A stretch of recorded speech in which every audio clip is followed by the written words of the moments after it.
사도행전 24장이 27절로 끝나고 오늘 말씀에 25장 1절로 접어들었습니다. 여기에 큰 변화가 있다면 로마 총독으로 있던 벨릭스는 퇴임을 하고 새로운 총독 베스도가 부임했다는 겁니다. 그런데 표면적이 아니라 입체적으로 바라보면 여기에는 시간의 차이가 무려 2년이나 흘러갔다는 겁니다. 바울에 대한 소송 사건이 시작되고 바울이 감옥에 들어간 이후, 그리고 다시 베스도가 부임하기까지 무려 2년의 기간 동안 바울은 투옥되어 있었고 또 사람들은 2년의 일상을 살아왔던 것으로 보입니다. 2년이란 시간이 어떻게 보면 짧을 수도 있지만 또 어떤 사람들에게는 길게 느껴지기도 하죠. 어떤 사람에게는 있으나 마나한 시간이기도 하지만 또 어떤 사람에게는 일생일대의 반전을 가져올 만한 그런 시간이기도 합니다. 최근 이 시간에 대한 철학자 혹은 과학자들이 합동해서 연구하는 분야가 있습니다. 시간의 길이라는 것이 물리적인 시간의 길이와 체감적인 시간의 길이가 다르다는 그런 겁니다. 우리가 흔히 그렇게 말하지 않습니까? 나에게는 하루인데 저 사람에게는 이틀인가? 똑같은 시간대에 있는데도 불구하고 전혀 다른 삶이나 삶의 성과물을 이루는 것을 보면 우리가 간혹 그런 이야기를 하는데, 이 철학자들과 과학자들의 협동 연구에 의하면 이것은 사실이라는 거죠. 생각해봐도 그렇습니다. 똑같은 2년이라고 할지라도 군대에 가 있는 사람들과 밖에 있는 사람들의 시간이 다릅니다. 그래서 군대에서 오랜만에 휴가를 나왔는데 너 또 나왔어? 벌써 나왔어? 그럼 되게 섭섭해해요. 왜? 그 사람은 기다리고 기다렸던 시간이지만 밖에 있는 사람 입장에서 보면 순식간에 지나간 시간에 불과했기 때문이죠. 2년의 기간을 감옥에 들어가 있어야 되는 그 감옥의 형기를 채우는 수인의 입장에서 한번 보십시오. 그 사람에게 하루, 이틀, 3일은 정말 긴 시간으로 천천히 흘러가서 2년의 시간이 채워질 겁니다. 반면 일상 속에서 살아가는 우리들에게 2년은 어떤 때는 잘 기억도 안 날 만큼 지나가기도 합니다. 최근의 2년은 우리 모두에게 공통된 기억을 남겨주었죠. 미국에서 작년 3월부터 시작된 이 코비드의 악몽은 지금도 끝나지 않은 채 무려 2년을 지속하고 있습니다. 저는 지난 2년을 생각해 보면 아찔한 작년 봄이 생각납니다. 지금도 주일 예배가 완전히 정상적인 복구가 되지 않았지만 그때는 정부에서 아예 예배를 못 드리게 했죠. 한동안 이 예배 장소에서 한 달 정도 기간이었던 걸로 기억하는데요. 한 7명, 10명을 넘기면 안 된다는 이 정부의 지침에 따라서 유튜브 방송, 반주자, 설교자, 또 앰프 만지는 사람, 그리고 교육자들 해서 대략 한 7명에서 9명의 사람들이 이 예배당에서 예배를 드리며 방송으로 사람들이 예배를 드렸던 적이 있죠. 그게 왜 악몽이냐 하면 정부가 예배를 못 드리게 할 수도 있다는 것을 그때 처음 알았습니다. 저는 로마 시대 때 신약교회 성도들이 예배를 마음껏 드릴 수가 없어서 당시의 정부인 로마 정부의 강압에 따라 그들이 카타콤베, 지하 무덤에까지 가서야 겨우 예배를 드리는 상황을 책에서 목격하고, 중국 지하교회 성도들이 중국 모택동 정권의 탄압 아래 교회가 없어지면서 가정으로 스며들고 그랬던 이야기 책으로 읽었지만, 정말 우리가 예배를 내가 선택하고 정한 시간이 아닌 정부가 선택하고 정한 시간에 예배를 드려야 된다는 것을 그때 처음 알았기 때문에 저는 과거의 2년 기억 속에서 제일 떠오르는 기억은 악몽입니다. 자, 어쨌든 이 2년의 길이가 다 다른데요. 또 2년의 기간을 설명하라고 하면 사람마다 또 평가하는 방법도 다 다릅니다.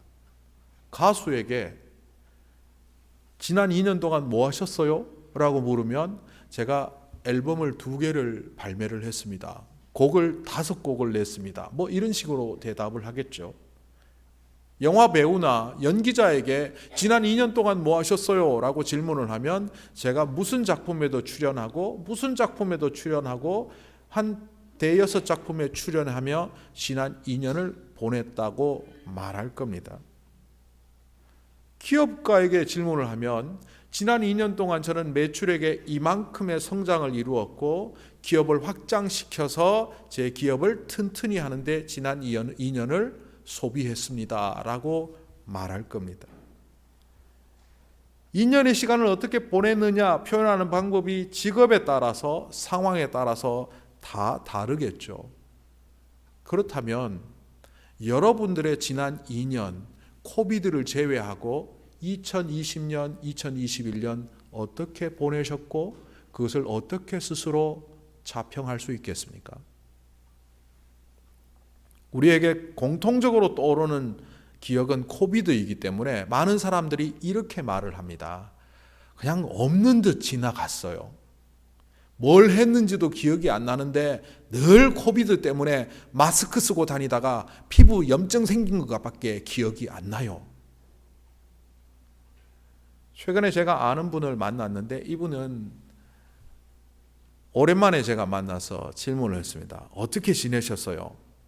대략 한 1년 반, 2년 가까이 동안 못 보다가 만났기 때문에 제가 한 지난 2년 동안 어떻게 지냈냐고 물었더니만 이분이 한마디로 이렇게 대답을 했습니다.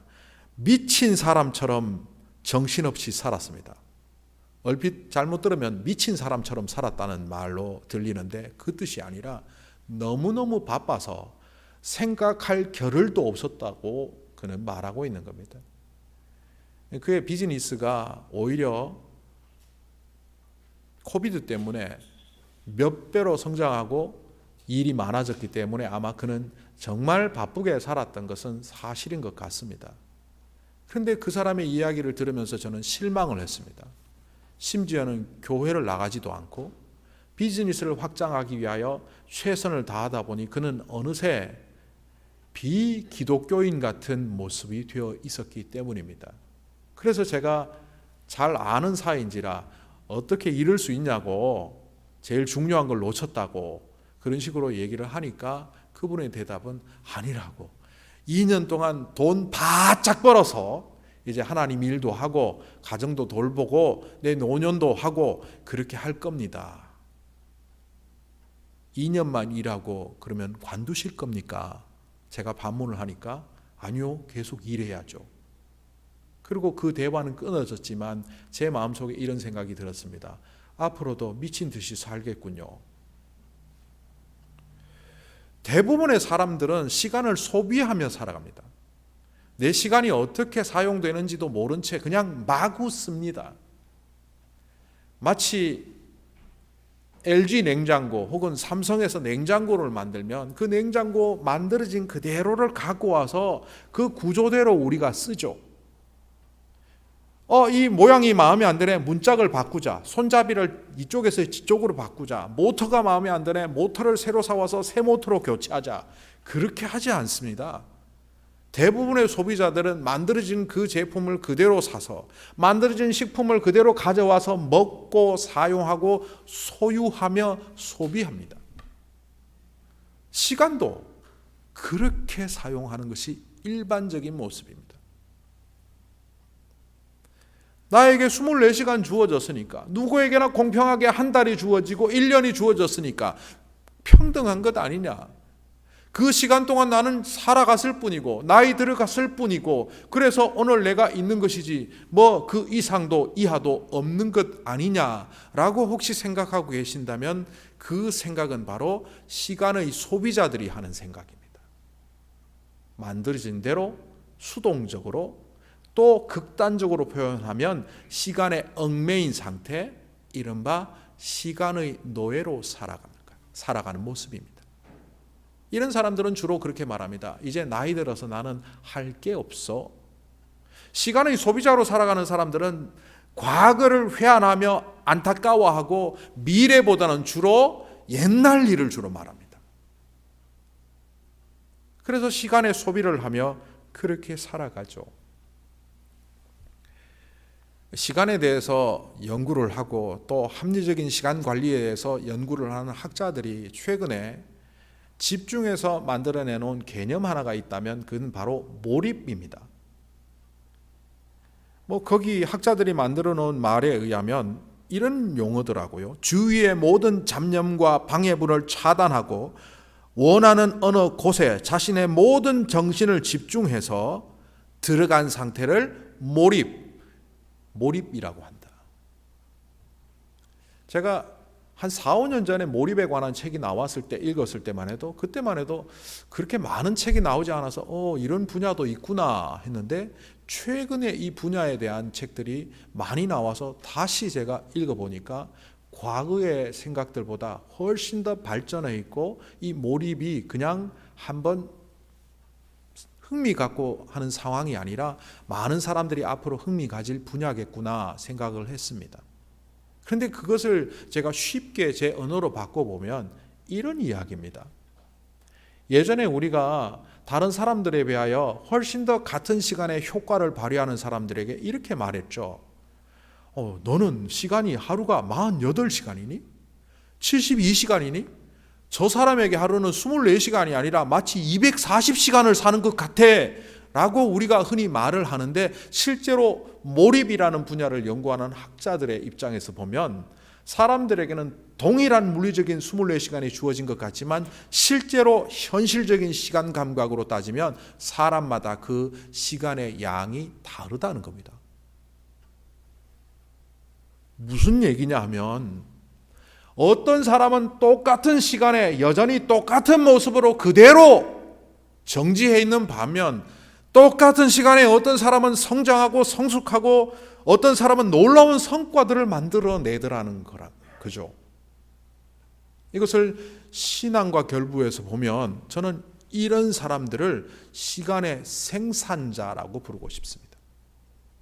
시간에 종속되어서 끌려다니는 젊을 때는 희망을 가졌지만 나이 들면 모든 것을 포기하고 그냥 있거나 돈을 벌어야 될 때는 최선을 다해서 살다가 돈을 많이 벌어서 많은 것을 가졌을 때는 세워라 내워라 하면서 소비적이고 향락적으로 살거나 꿈이 있을 때는 꿈을 위하여 달려가는 듯 보이지만 그 꿈이 이루어졌거나 이루어지지 못할 절망적인 상황이 오면 다 포기하고 살아가거나 이런 모습들은 전부 시간의 소비자의 모습입니다.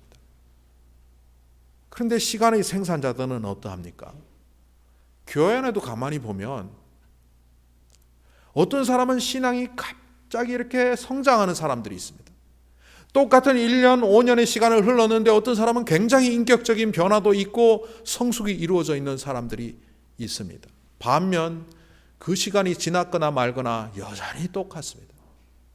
이른바 신앙생활 10년, 20년 했는데 그 내면은 여전히 어린아이입니다. 제가 과거에 한 8년을 청년 사역을 할 때 청년들을 대하면서 많이 놀란 점이 그런 겁니다. 청년들을 잘 도와주면 청년들은 굉장히 빨리 자란다는 겁니다. 그래서 1년이 지나고 2년이 지나고 3년이 지난 사이에 굉장히 영적으로 인격적으로 성장하고 성숙해 있는 사람들을 볼 때 야, 대단하다. 그리고 청년 사역을 마무리하고 장년 사역 파트로 넘어왔는데 장년들을 보면서 깜짝 놀랐습니다.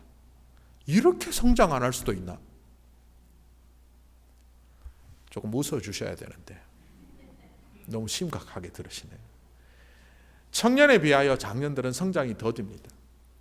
제가 있던 과거의 교회는 장관도 있었고 대단한 교수도 있었고 기업의 사장도 있었고 심지어 재벌가의 후계자도 있었습니다. 저는 재벌들은 좀 다른 줄 알았습니다. 세상을 보는 눈도 다르고 제 편견이었죠. 30대 중반에 그 재벌과 함께 식사하는 자리를 가진 적이 있었습니다. 그래서 제가 단도직입적으로 말했습니다. 저는 재벌들은 좀 다르실 줄 알았는데 똑같다는 생각이 듭니다. 제가 혹시 잘못 보고 있습니까? 라고 하니까 그 재벌가의 후계자가 이렇게 말을 합니다. 10원짜리 음식을 먹는 사람도 있고 1,000원짜리 음식을 먹는 사람도 있고 10,000원짜리 먹는 음식을 먹는 사람도 있지만 똑같이 소화시키고 트림하고 방구 끼고 똥 쌉니다. 제가 그 이야기를 들으면서 아, 그렇구나. 내 생각이 맞구나. 재벌들도 그렇구나. 교수라는 지위를 가지면, 재벌이라는 자리를 가지면, 성공한 사업가라는 자리를 다 가지면 우리는 달라질 줄 알고 있지만 안 달라집니다. 지위와 소유가 우리를 바꿔 놓을 수 없다는 거죠. 새해가 되면 우리가 새로워질 것 같고, 새로운 직장을 얻으면 우리가 새로워질 것 같고, 새 집으로 이사가면 우리가 새 마음으로 살 수 있을 것 같다는 착각을 하지만 새 집도 새 직장도 새해도 우리를 새롭게 할 수 없는 것이지 않습니까? 그런데 시간의 생산자들은 어떻게 합니까? 주어진 똑같은 시간 속에서 자기를 돌아보고 전혀 다른 모습으로 시간을 살아가기 시작할 때 그들은 남들과 다른 성장, 남들과 다른 성숙, 남들과 다른 성과를 내기 시작합니다. 제가 몰입을 연구하는 학자들의 이론을 제 것으로 만들어서 성경의 말씀과 섞어서 말씀을 드렸습니다마는 몰입을 연구하는 학자들은 이렇게 말합니다.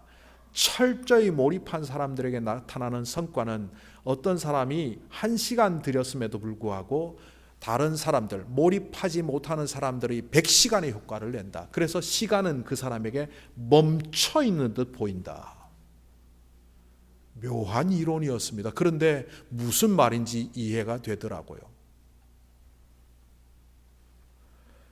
사실은 우리 그리스도인들은 어떤 의미에서 시간의 제약으로부터 자유로운 사람들 아닙니까? 우리도 여전히 늙어가고 목숨을 잃고 죽음이 목전에 있는 사람일 수 있지만, 그러나 우리의 진정한 시간은 영생이기 때문에 이 세상 속에서 잠깐 육체에 갇혀 있고 시간의 제약을 받고 있기는 하지만 하나님께서 우리를 온전히 사용하실 때는 사람들의 평가, 세상의 평가와는 전혀 다른 평가를 하신다는 것을 우리는 믿고 살아가는 자들 아닙니까? 그렇다면 우리는 시간의 생산자여야 합니다. 다윗이라는 인물을 한번 보십시오. 다윗은 평생을 들여서 예루살렘에 성전을 세우기를 원했던 사람입니다. 그것은 그의 꿈이었습니다. 왜 그런 꿈을 갖게 되었느냐 하면 배경이 있지요. 엘리 대제사장 시절 홈니와 비느하스다라는 두 아들이 정말 나쁜 사람들이었는데 민족의 지도자 역할을 했습니다. 하나님을 제대로 믿지도 않고 하나님 말씀도 제대로 모르는 사람들이 민족의 지도자가 되어 블레셋과 전투를 벌이게 되었고, 하나님의 법궤를 가져오면 그 영험한 신비로움을 통하여 전쟁을 승리할 줄 알고 가져왔는데 오히려 전쟁에 대패하고 목숨 잃고 하나님의 법궤를 블레셋에게 빼앗기고 말죠. 홈니와 비나스가 이용해 먹으려고 했을 때는 아무런 힘을 발휘하지 않았던 하나님의 법궤가 블레셋 땅 가서 신비의 능력을 발휘하니까 블레셋 사람들이 화들짝 놀라 돌려줍니다. 그런데 이스라엘이 그걸 받지를 않아요. 그래서 할 수 없이 벳세메스라는 블레셋과 이스라엘의 경계선상에 있는 그 국경선 마을에 법궤를 일반 가정에 보관을 하게 됩니다. 그리고 사울 왕이 집권하게 됩니다. 아, 왕이 들어섰으니 이제는 그 왕권을 동원해서 하나님의 법궤를 도성으로 가져오겠거니, 일반 국민들의 기대와 달리 사울은 관심도 없습니다. 그렇게 언 27년에서 30년 가까이 국경의 초라한 곳에 하나님의 법궤가 방치된 것을 안타까워하던 자가 바로 다윗입니다. 똑같은 시간 속에 살았지만 다른 사람들은 생각도 하지 않는 것을 마음에 품고 살았던 그 다윗을 하나님은 택하셨고 그를 왕이 되게 하셨습니다. 초기 왕이 되었을 때는 사울 왕을 지지하던 세력들이 북쪽을 차지함으로 헤브론에서 왕이 되므로 아직까지 기세를 펼치지 못했지만 통일 왕국을 만든 이후 예루살렘을 도성으로 입성하게 됩니다. 그리고 그가 했던 최초의 일이 뭡니까? 국경에 있는 하나님의 법궤를 도성으로 모셔오는 거였죠. 그때 너무 기뻐서 춤추다가 바지가 내려가는 바람에 부끄러운 모습을 보였지만, 그래서 미갈이라는 여인이 어떻게 왕이 채신머리 없이 저럴 수 있냐고 했지만 하나님은 누구 편을 들었습니까? 다윗이 옳다. 결국 이런 행동들과 결정들을 통해서 보이는 다윗의 모습은 하나님의 집, 하나님의 법궤가 온전히 거할 수 있는 곳을 세우는 것이 일생일대의 꿈이었던 자입니다. 그가 결국 예루살렘을 성전을 짓기 위하여 최선의 노력을 다하지만 하나님이 막으셨습니다. 이유 여하를 막론하고 내가 다윗이었으면 삐질 만도 합니다. 보통 삐지면 어떻게 합니까? 안 해. 마음이 상하고 내가 그렇게 평생을 꿈꾸며 달려왔는데 하나님이 막으시면 안 하죠. 안 하겠습니다. 그리고 아무것도 안 할 겁니다. 하나님이 나에게 건축을 허락하시지는 않았지만 나는 예루살렘 성전이 여전히 나의 꿈이다.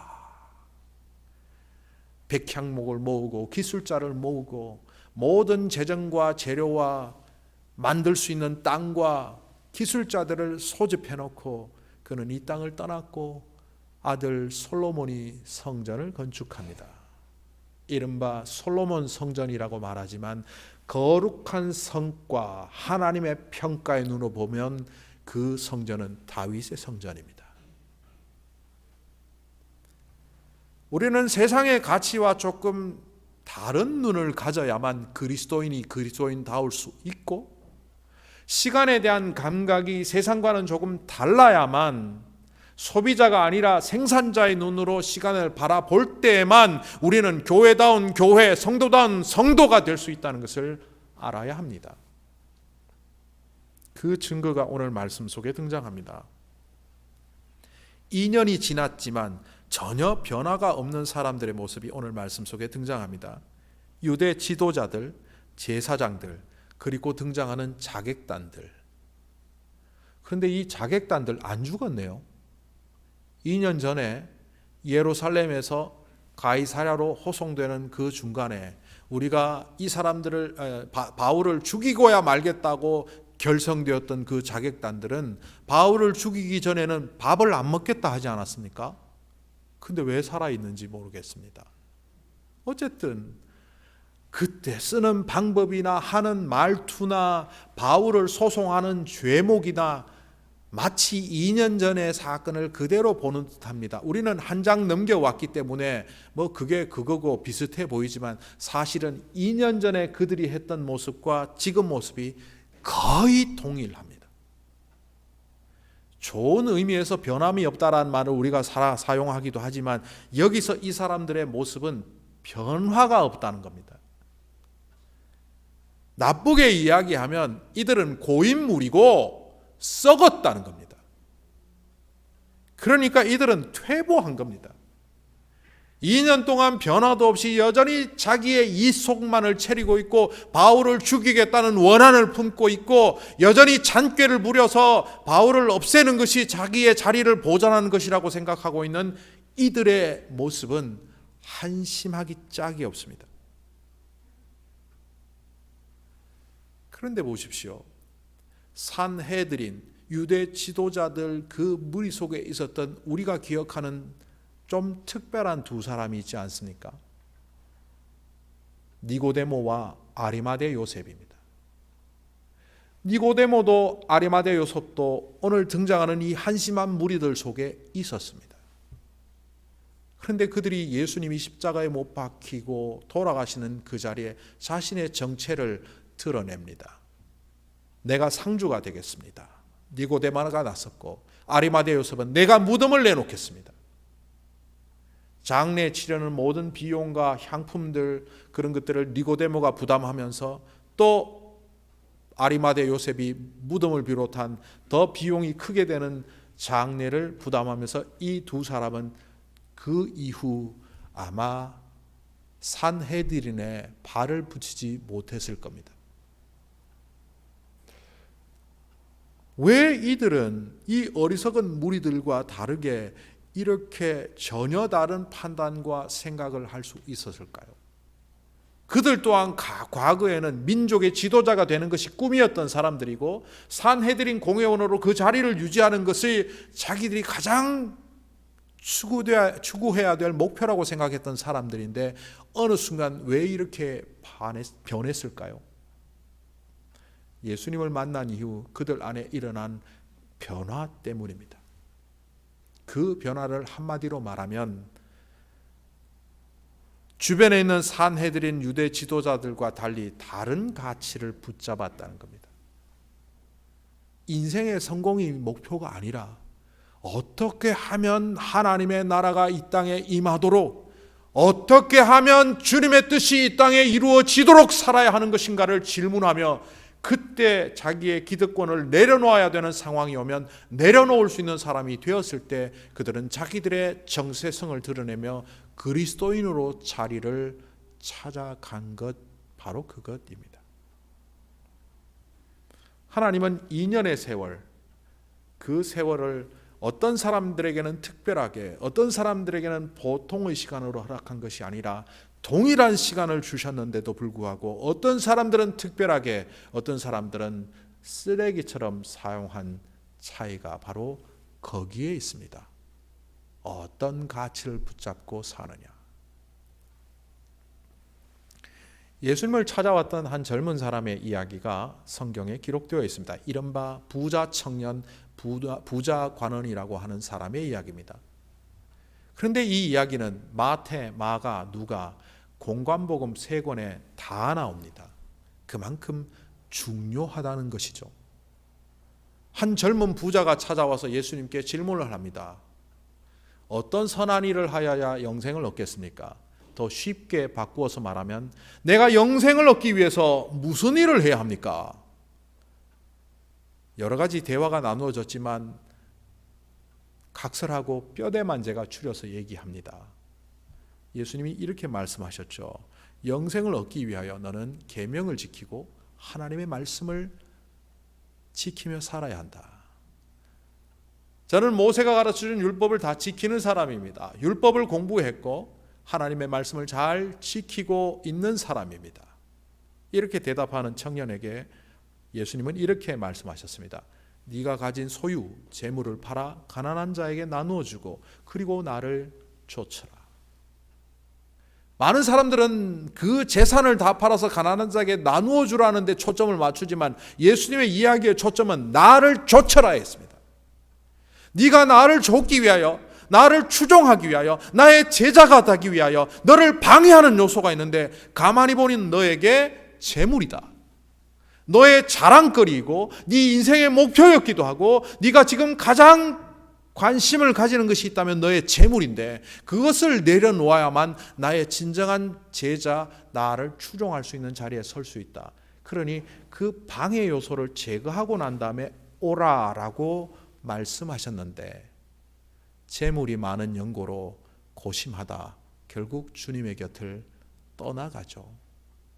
그 이후 나오는 말씀이 그 유명한 부자가 천국에 들어가는 것은 낙타가 바늘기 들어가는 것보다 더 어렵다는 말씀을 하셨죠. 부자를 능멸하기 위함이 아닙니다. 부자는 구원받지 못한다는 말씀을 하기 위함도 아닙니다. 그것은 바로 잘못된 가치를 붙잡으면 주님을 진정으로 따르기가 어렵다는 겁니다. 이 부자 청년은 그에게 주어진 놀라운 기회였던 그 부유함이 오히려 자신이 주님께 나아가는 것을 방해하는 요소로 만들고 말았습니다. 그런데 이게 어떻게 부자 청년만의 이야기겠습니까? 그 시대에 그 시대의 사람들이 가장 많은 관심을 가졌던 것이 부유함이었습니다. 아니 그것이 어떻게 그 시대만의 이야기겠습니까? 전 시대를 관통하여 통시적인 인간의 최대의 관심은 소유이지 않습니까? 우리 시대도 여전히 우리의 재물이 주님께 나아가는 것을 방해하고 있는 것으로 보입니다. 여러분의 눈을 가리는 것은 무엇입니까? 지난 2년 동안 여러분이 하나님의 자녀로서의 명예를 굳건히 붙잡을 수 있도록 못하게 했던 그 방해 요소가 무엇입니까?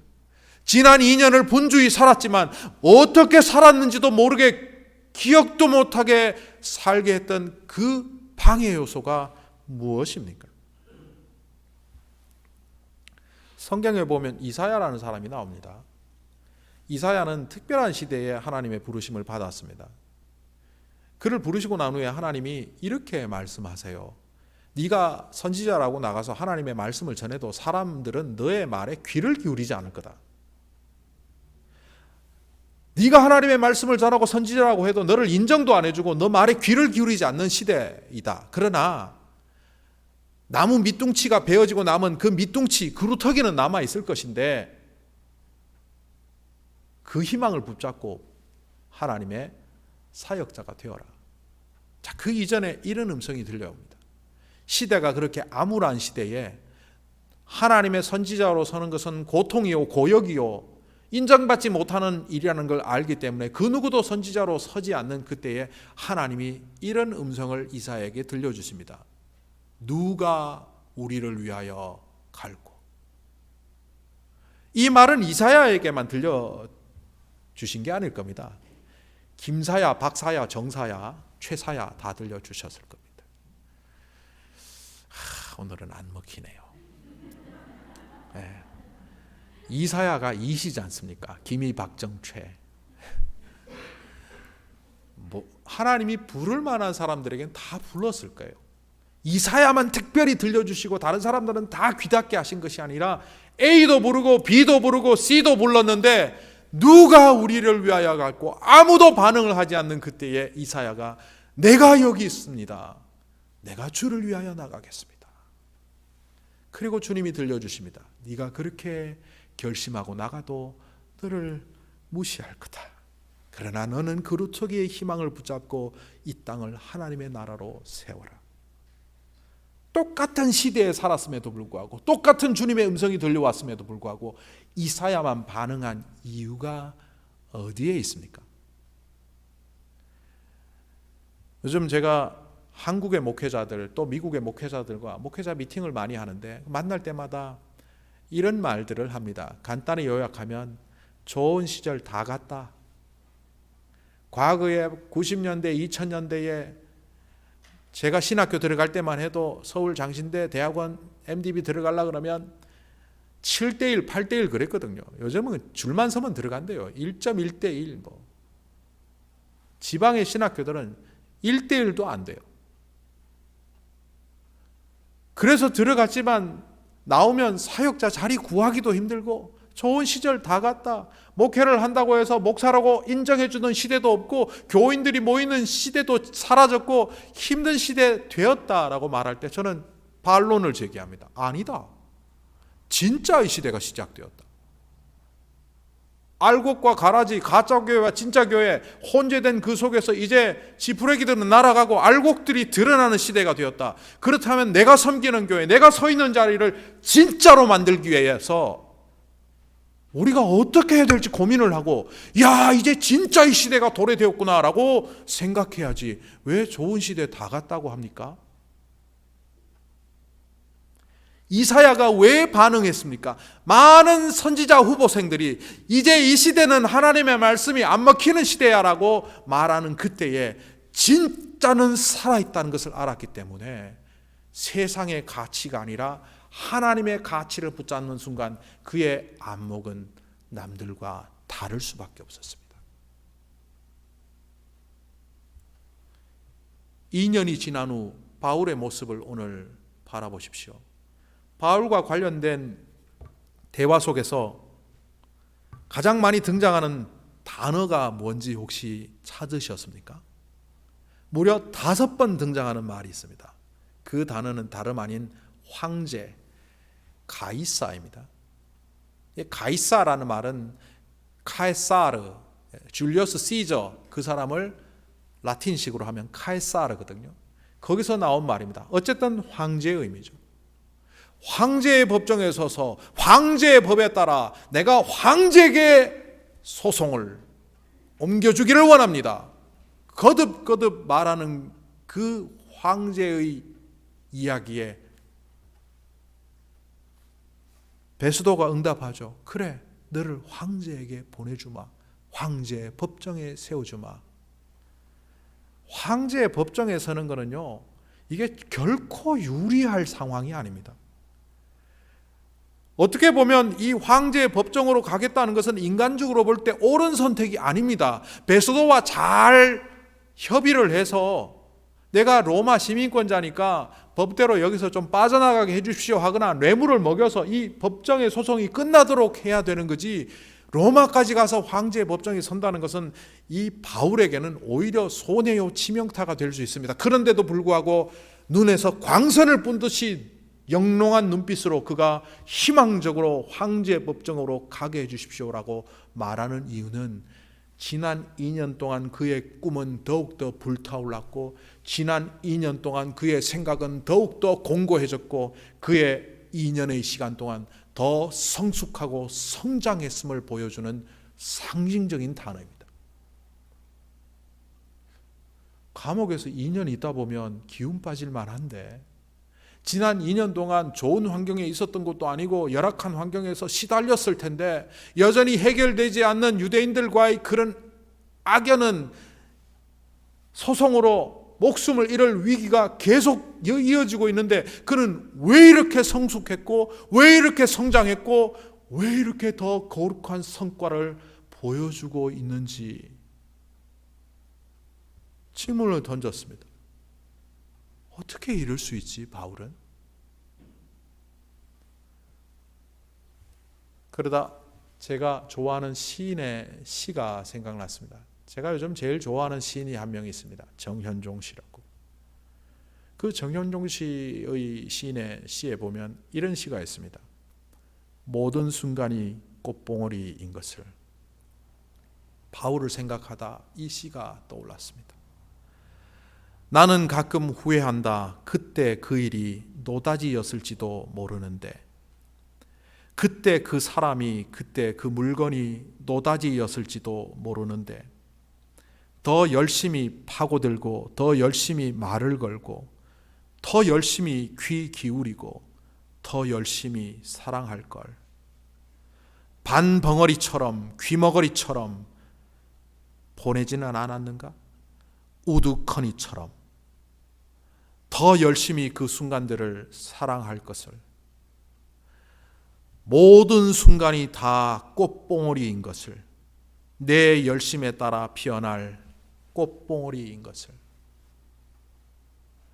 저는 바울이 감옥에 갇혀 있는 그 순간, 자기의 인생이 여전히 꽃봉오리인 것을 믿고 준비하면 하나님께서 그 꽃을 발화시킬 것이라고 믿으며 걸어갔기 때문에 그는 이런 모습을 유지한다고 보았습니다.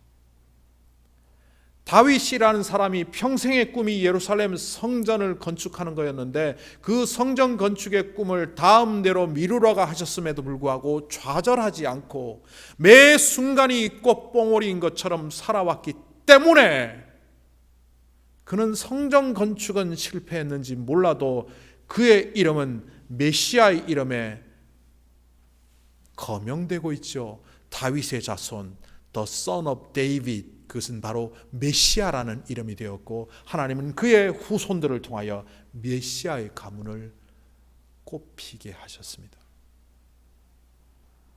우리는 눈에 보이는 모습들을 보면서 좌절합니다. 시간이 흘러 육체가 쇠약해지거나 질병에 걸리거나 사업에 실패하거나 내가 생각한 대로 인간의 시간이 흘러가지 않을 때 우리는 좌절하며 실망합니다. 시간의 소비자적 관점이죠. 내가 감옥에 있든, 내 꿈이 좌절되었든, 내가 기대한 만큼의 성과가 이루어지지 않았든, 그 자리에 하나님의 나라의 꿈을 이루기 위하여, 그런 자리 가운데서도 내가 하늘의 뜻을 위하여 살아가고 있다면 그 자리가 꽃봉오리인 것을 기억하십시오. 그리고 그 자리를 통하여 하나님은 여전히 영광 받으시고, 세상 사람들은 인정하지 않지만 그것을 하나님께서는 거룩한 성과로 보시며, 감옥에서 내 인생이 끝날지라도 하나님은 그를 통하여 하나님의 나라가 이어진다고 평가하신다는 것을 믿으십시오. 바울은 아마 그렇게 생각했을 겁니다. 하나님이 나에게 로마의 선교를 꿈으로 주셨지만 내가 이 감옥에서 병들어 죽더라도 내가 양육한 디모데를 통하여 내가 세운 수많은 사역자들을 통하여 하나님은 행하실 것이고 그것은 곧 나로 인하여 빚어지는 사건임을 주님께서 자랑스러워 하시기에 나는 이 감옥에서조차 시간을 생산하는 자로 살아가겠다고 바라보았기 때문에 이 법정에 살아있는 자는 베스도도 아니요 유대 지도자도 아니요 바로 바울 그 한 사람이었음을 우리는 성경에서 목격하는 겁니다. 이 세상의 자리에서 진정 살아있는 자가 누굽니까? 가진 자입니까? 성공한 자입니까? 목소리 큰 자입니까? 많은 사람들에게 영향력을 줄 수 있는 사람입니까? 누구든지 그리스도 예수 안에 있으면 새로운 피조물이라 이전 것은 지나갔으니 보라 새 것이 되었도다. 주님 안에서 진정으로 새 것이 된 바로 여러분만이 살아있는 자로 이 땅을 살아간다는 사실을 기억하십시오. 그리고 여러분, 저와 여러분이 그 거룩한 하나님의 통로가 됨을 기억하시는 세모가 되기를 기대합니다.